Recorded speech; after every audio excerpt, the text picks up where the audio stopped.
Today I will be reading How the Grinch Stole Christmas by Dr. Seuss.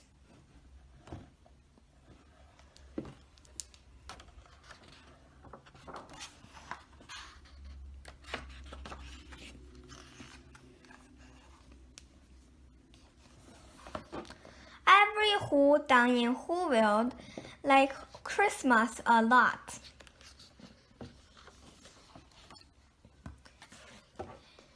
But the Grinch, who lived just north of Whoville, did not. The Grinch hated Christmas, the whole Christmas season. Now, please don't ask why. No one quite knows the reason. It could be his head wasn't screwed on just right. It could be, perhaps, that his shoes were too tight. But I think the most likely reason of all may have been that his heart was 2 sizes too small.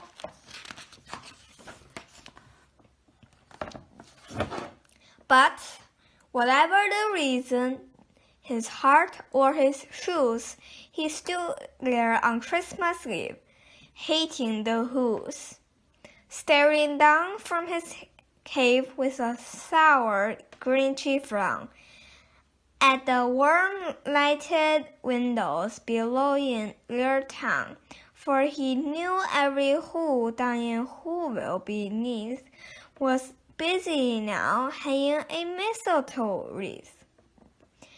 And they're hanging their stockings, he snarled with a sneer. Tomorrow is Christmas, it's practically here. Then he growled with his Grinch fingers nervously drumming. I must find a way to stop Christmas from coming. For tomorrow, he knew. Then the Who's, young and old, would sit down to a feast. And they'd feast, and they'd feast, and they'd feast, feast, feast, feast. They would feast on whole pudding and rare whole roast beast, which was something the Grinch couldn't stand in the least. And then they do something he liked least of all.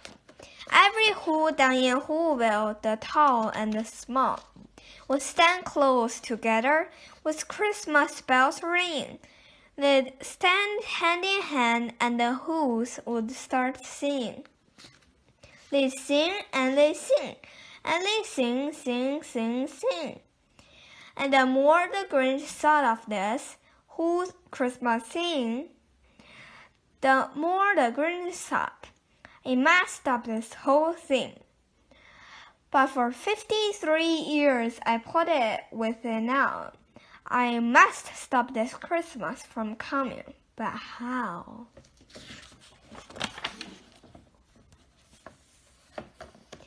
Then he got an idea, an awful idea. The Grinch got a wonderful, awful idea.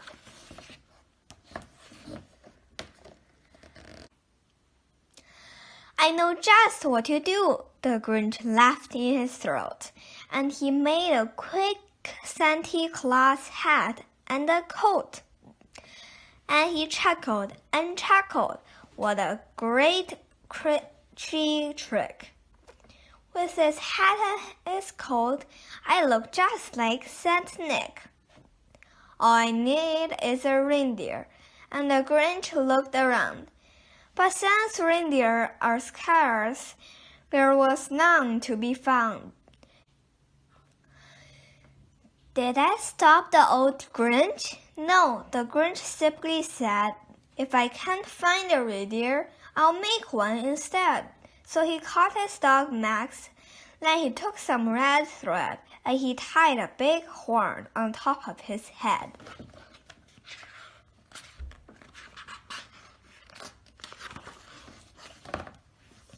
Then he loaded some bags and some old empty sacks on a ramshackle sleigh and he hitched up old Max.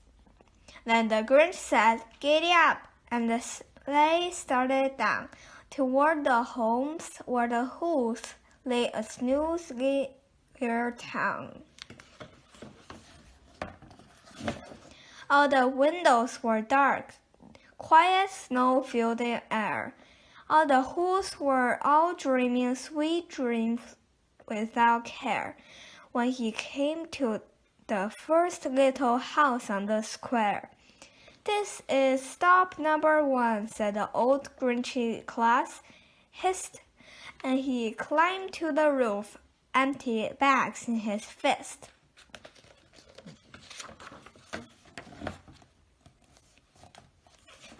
Then he slid down the chimney, a rather tight pitch, but if Santa could do it, then so could the Grinch.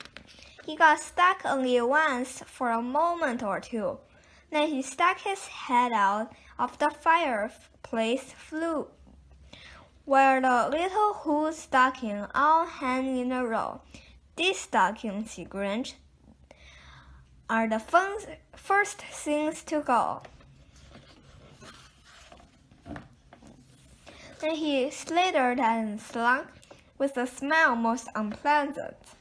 Around the whole room he took every present: pop guns and bicycles, roller case drums, checkerboards, tricycles, popcorn and plums. He stuffed them in a bag. Then the Grinch very nimbly stuffed all the bags, one by one, up the chimney. Then he slunk to the icebox. He took the Who's fist. He took the Who pudding. He took the roast beast. He cleaned out that icebox as quick as a flash. Why, that Grinch even took their last can of Who hash. Then he stuffed all the food up the chimney with glee. "And now," grinned the Grinch, "I will stop up the tree." And the Grinch grabbed the tree, and he started to shove when he heard a small sound like the coo of a dove.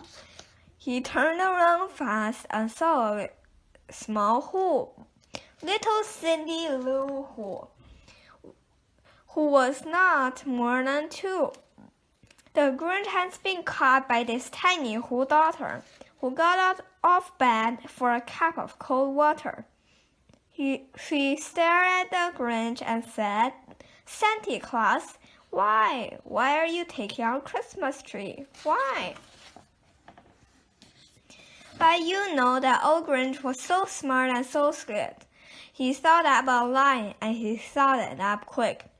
"Why, my sweet little Todd," the fate Santa Claus lied, "there's a light on this tree that won't light on one side. So I'm taking it home to my workshop, my dear.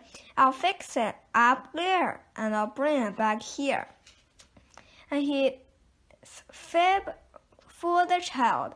Then he patted her on her head, and he got her a drink and sent her to bed.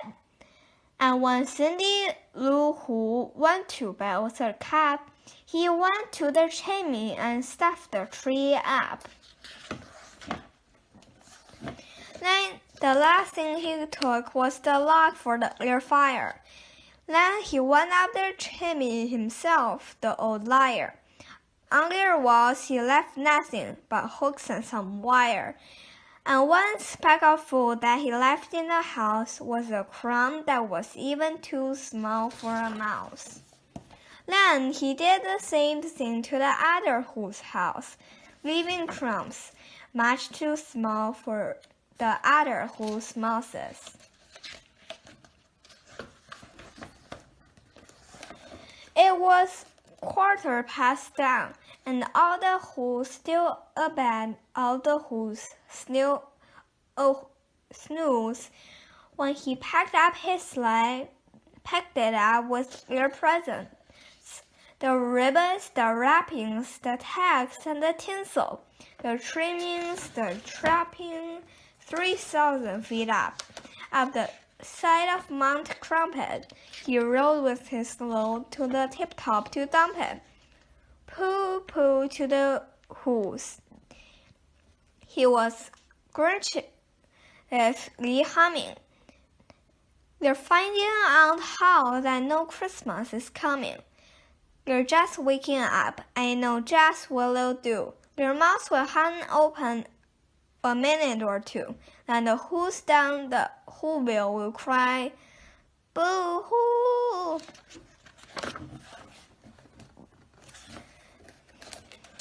That's a noise, Grinch, that I simply must hear. And the Grinch put his hand to his ear. And he did hear a sound rising over the snow. It started in low, then it started to grow. But the sound wasn't sad. Why, the sound sounded merry. It couldn't be so, but it was merry, very. He started down the whoville. The Grinch popped his eyes. Then he shook. What he saw was shockingly surprised.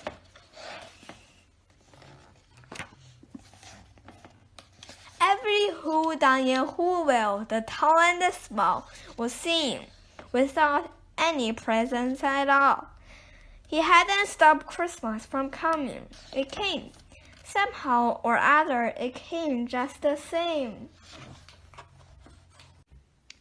And the Grinch, with his Grinch feet ice cold in the snow, stood puzzling and puzzling. How could it be so? It came without ribbons. It came without tags. It came without packages, boxes, or bags. And he puzzled 3 hours till his puzzler was sore. Then the Grinch thought of something he hadn't before. Maybe Christmas, he thought, doesn't come from a store. Maybe Christmas, perhaps, means a little bit more. And what happened then? Well, in Whoville they say that the Grinch's small heart grew 3 sizes that day. And the minute his heart didn't feel quite so tight, he whizzed with his load through the bright morning light. And he brought back the toys and the food for the feast, and he himself, the Grinch, carved the roast beef.